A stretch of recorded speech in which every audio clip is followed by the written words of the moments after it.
There's a certain beauty in Brook's ability to astral project because in chapter 629, we find out that he has the ability to do so.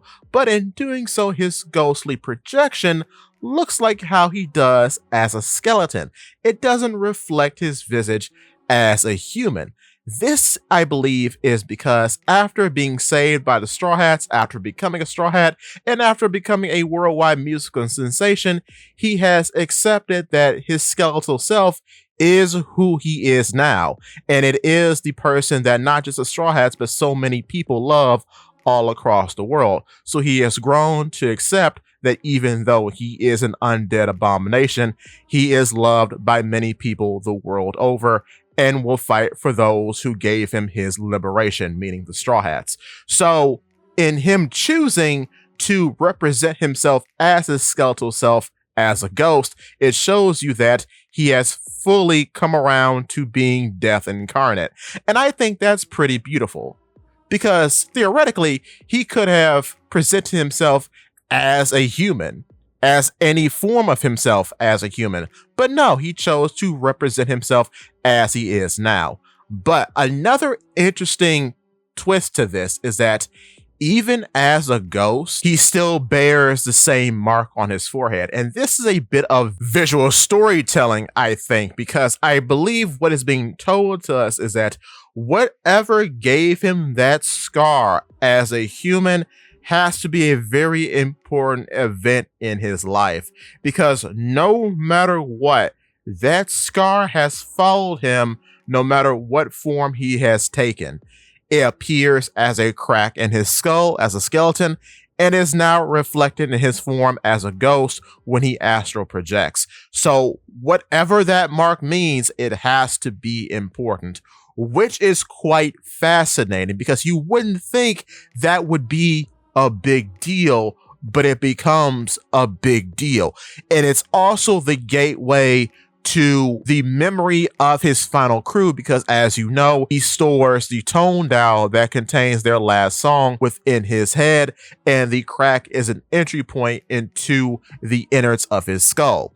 So even in that way, the scar is important, but it also tells you in that way, seeing as how it's storing the tone dial, that it's a mark of memory, that the mark is greater than what it seems to be because it's become a holder of memory for the time in which he was a pirate. But the origins of the mark have to be deeper, leading back to the Asperia Kingdom, because spoilers for Elbaf, but we are finding out more about his backstory now in the flashback that's going on now in the Elbaf arc. So most likely, we're going to find what exactly gave him that scar and how the scar is in itself a symbol of memory for him, because as a man, it holds the memory of the traumatic events that most likely happened in Asperia. But then it goes on to become the holder of his crew's final song stored in a tone dial, and the crack is an entry point into his head. And another layer to this too that's quite touching is that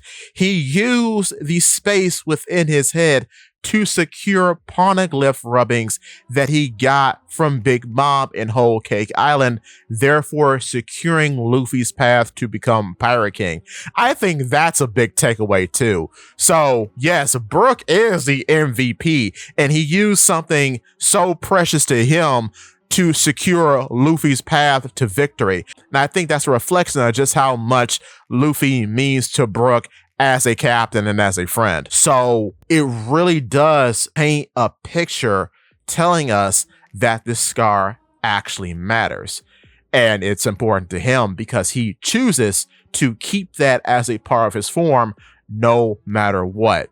And I wonder what actually caused his skull to crack open for that same mark to appear on his skull as a skeleton. That's a bit odd. It could have just been wear and tear, or it could be another weird power of the revive fruit. Kind of doubt that, but who's to say? It may be so. However, I do find it quite odd just to package this all up as a neat little bundle that his astral projection occurred when he was praying one day while on tour. Because he says in chapter 629, well, one day I was praying and my soul just left my body. I went through walls right and left the day I learned this technique. And of course, he used it for perverted purposes.